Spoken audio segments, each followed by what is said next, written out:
Parmi toutes les affaires d'OVNI recensées à travers le monde, beaucoup restent inexpliquées. Et si elles sont imputables à une civilisation extraterrestre, qu'est-ce qui la pousserait à venir sur Terre en particulier? La plupart des gens pensent que leurs intentions sont pacifiques. Mais certains experts estiment qu'ils peuvent avoir de bien plus noirs desseins. La Terre est riche en ressources naturelles comme l'eau et les minéraux. Les extraterrestres cherchent peut-être à se les approprier, comme les conquistadors après la découverte de l'Amérique. Viennent-ils nous voler nos richesses? Si c'est le cas, jusqu'où sont-ils prêts à aller? Suivez-nous dans cette enquête sur les vraies motivations des extraterrestres. Dans cet épisode d'Alien Files.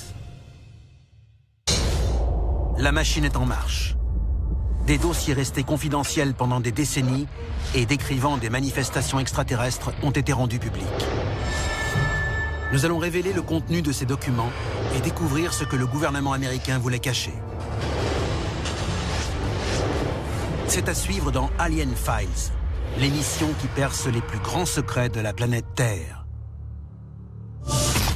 Nous sommes dans le désert de Gobi, sur le site de lancement de Yuquan, le 16 juin 2012. Lui Yang s'apprête à devenir la première taïkonaute. Mais les autorités chinoises comptent aller bien plus loin que l'orbite terrestre. Leur projet spatial est bien plus ambitieux. Leur objectif, une mission habitée sur la Lune avant l'année 2020.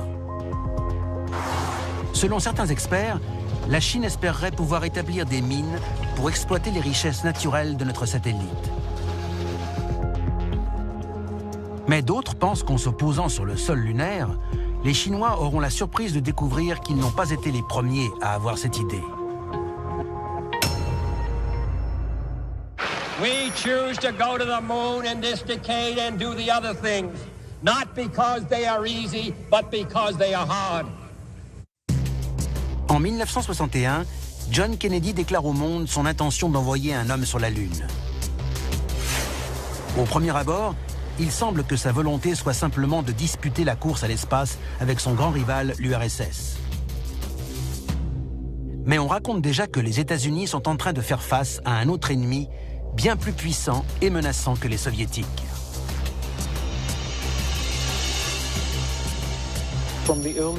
Les services de renseignement américains estiment depuis les années 50 qu'il pourrait y avoir des bases extraterrestres sur la Lune. En fait, la motivation de cette course à l'espace était essentiellement de pouvoir se rendre sur le sol lunaire pour découvrir ce qui s'y cachait et l'éventuelle présence d'une technologie. Pourquoi des extraterrestres voudraient-ils s'établir sur un petit satellite sans vie et si près de la Terre? Parce qu'on y trouve des richesses naturelles faciles à récolter. La plus précieuse d'entre elles est une substance invisible qui pourrait changer le destin de la Terre.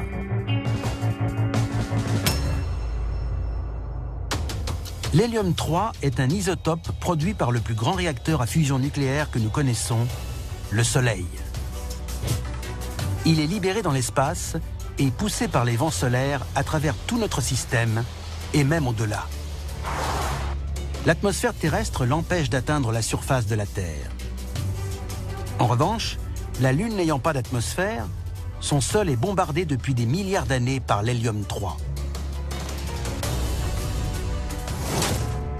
Beaucoup de scientifiques pensent que cette substance pourrait alimenter nos futurs réacteurs à fusion et représenter une source d'énergie propre, contrairement aux réacteurs à fission actuels. Cet isotope pourrait même rendre enfin possible l'exploration de l'espace interstellaire. Seulement voilà, si les extraterrestres maîtrisaient déjà cette technologie, notre Lune aurait très bien pu devenir pour eux une source d'approvisionnement de premier choix.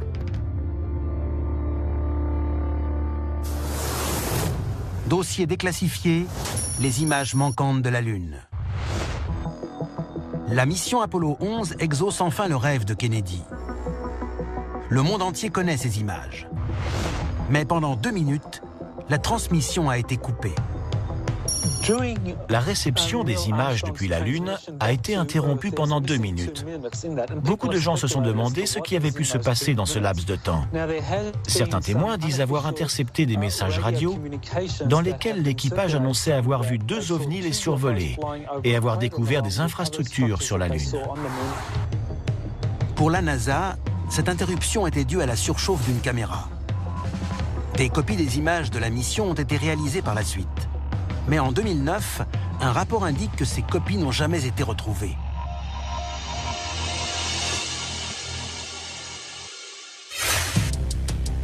Neil Armstrong et Buzz Aldrin seraient-ils tombés sur une mine extraterrestre? La Lune serait-elle une sorte de station-service interstellaire?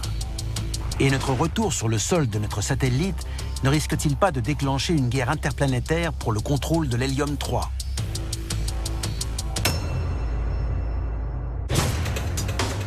Beaucoup d'experts pensent que les extraterrestres sont venus sur Terre pour exploiter ses ressources naturelles. Certains estiment même qu'ils pourraient utiliser la Lune comme source d'approvisionnement. Certains indices permettent de penser que le sol lunaire n'est pas le seul qui les intéresse. Nous sommes en 1971 à Karnes City, au Texas, en pleine nuit, au plus profond de la mine d'uranium à ciel ouvert de Conoco.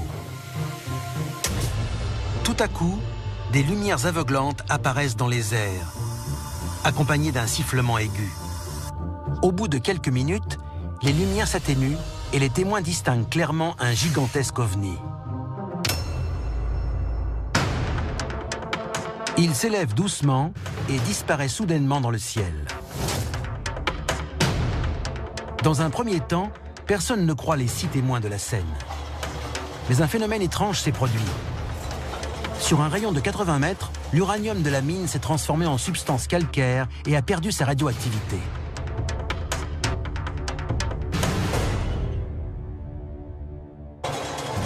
L'OVNI de Karnes City s'en serait-il pris à l'uranium? Si oui, pourquoi et surtout comment un faisceau de lumière a pu neutraliser sa radioactivité? Ces questions sont sans réponse. D'ailleurs, il semble que ce ne soit pas la première fois que des extraterrestres s'intéressent à la radioactivité. 4 ans plus tôt, un autre incident est survenu, mettant cette fois en péril la sécurité nationale. Dossier déclassifié, l'incident de la base de Malmstrom.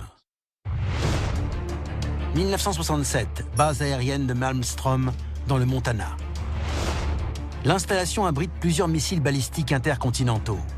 C'est l'un des maillons de la dissuasion nucléaire de la guerre froide. Ces missiles sont armés et en permanence parés au lancement. Le capitaine Robert Salas était de quart ce matin du 16 mars. 46 ans plus tard, il est entendu comme témoin par la commission de déclassification des dossiers. Nous étions de service au centre de contrôle de lancement Oscar, un bunker en béton situé à 20 mètres sous terre.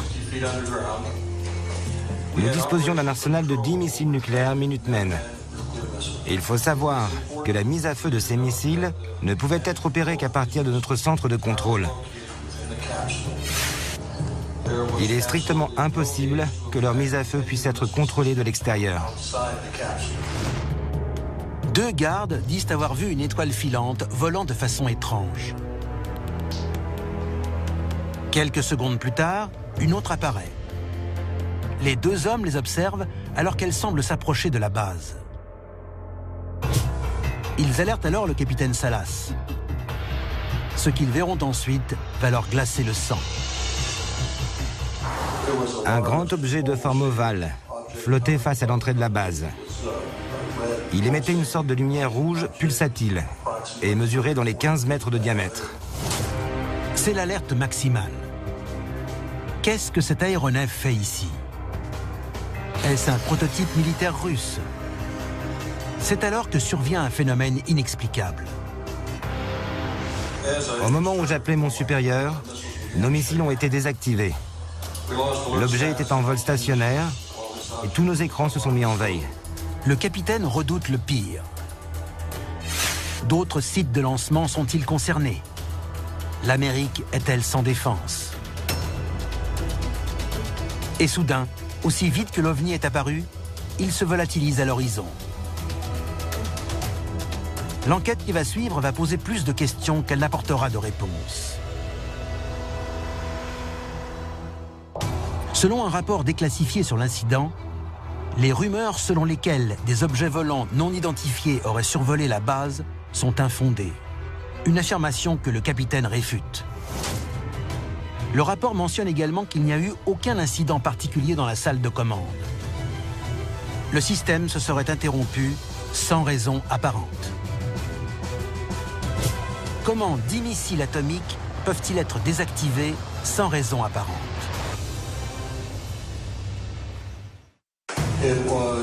La raison invoquée était une panne informatique.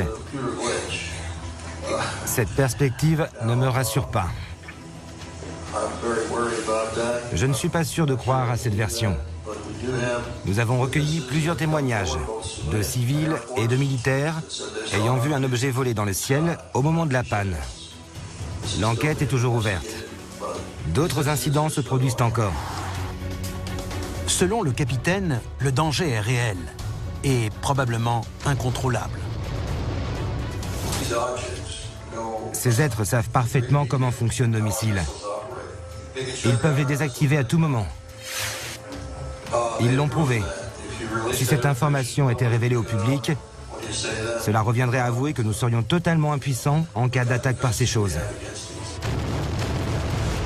Pourquoi des ovnis se seraient-ils intéressés à des missiles atomiques, puis à une mine d'uranium à quelques années d'intervalle? Les deux incidents sont-ils liés? Des extraterrestres auraient-ils découvert la puissance de l'uranium à Malmstrom avant de s'en approprier par la suite?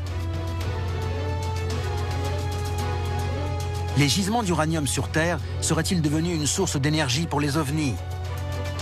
Quoi d'autre pourrait attirer la convoitise des extraterrestres? Certains éléments indiquent que les extraterrestres pourraient s'intéresser à nos ressources les plus précieuses.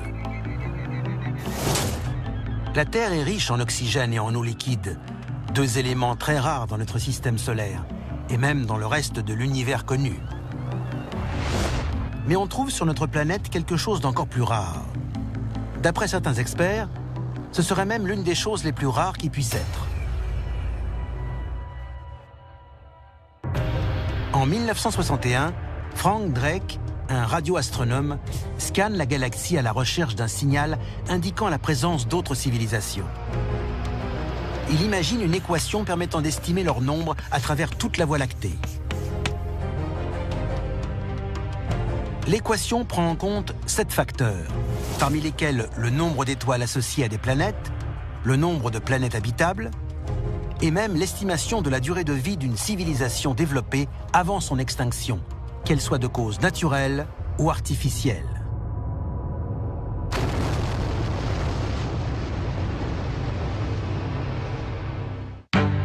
C'est l'équation de Drake. En 1980, un astronome renommé, Carl Sagan, s'est basé sur cette équation pour établir qu'il pouvait y avoir eu, à un moment donné, jusqu'à 10 civilisations développées dans la Voie lactée. Si l'on considère que notre galaxie compte 300 milliards de systèmes solaires et qu'elle s'étend sur plus de 100 000 années-lumière, cela fait de l'intelligence l'une des ressources les plus rares qui puissent être dans toute la Voie lactée, voire à travers tout l'univers.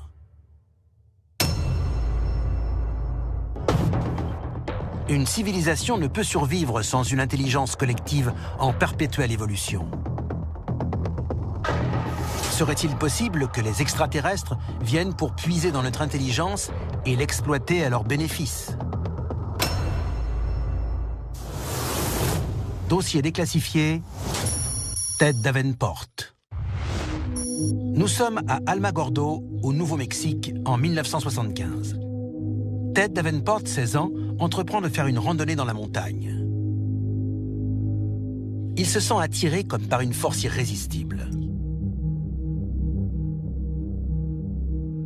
En chemin, l'adolescent a le sentiment d'être en permanence observé.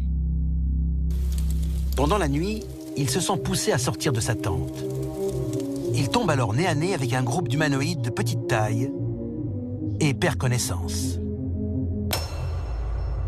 Le lendemain matin, il se réveille à côté de son feu de camp, encore fumant, sans aucun souvenir de ce qui lui est arrivé.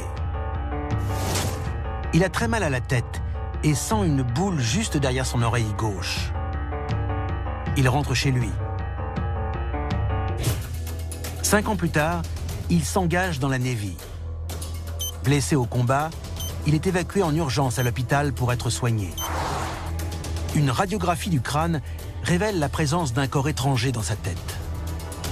Ted Davenport est persuadé qu'il s'agit d'un implant posé par des extraterrestres. Mais alors qu'ils auraient pu intervenir, les médecins refusent de le lui enlever. Selon le jeune homme, cet implant aurait eu la faculté de le contrôler, lui, mais aussi les chirurgiens qui voulaient l'opérer. La nature de ce corps étranger reste un mystère. Comme Ted Davenport, des centaines d'hommes et de femmes affirment avoir été enlevés et opérés par des extraterrestres, de façon plus ou moins invasive. Beaucoup de victimes d'enlèvement disent qu'on leur a enfoncé une sonde dans le nez et auraient entendu un craquement. Or, il se trouve que dans la cavité nasale, à la base du cerveau, il y a un os que l'on appelle l'ethmoïde. Il est constitué de 2 plaques à coller séparées par une plaque. Si vous transpercez une de ces plaques, vous arrivez à la base du cerveau. Pourquoi des extraterrestres chercheraient à placer des implants sur des humains? Pour étudier notre cerveau, puiser dans notre intelligence pour mieux la comprendre? Ou peut-être cherchent-ils à prélever des échantillons pour les intégrer à leur propre physiologie? Leurs intentions pourraient même être encore pires. Chaque année, des milliers de personnes disparaissent sans laisser de traces. Et si elles avaient été enlevées? Quel serait alors leur sort? Des êtres d'un autre monde les utilisent-elles comme cobayes pour assurer leur survie? La Terre serait-elle une sorte de ferme à intelligence?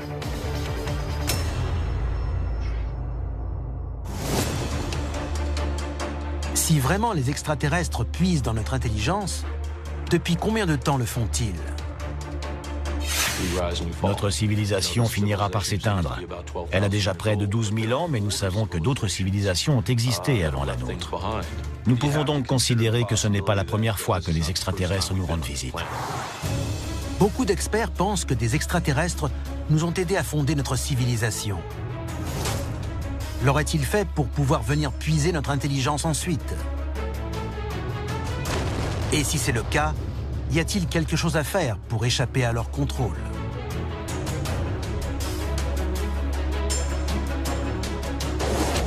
C'était Alien Files, l'émission qui perce les plus grands secrets de la planète Terre.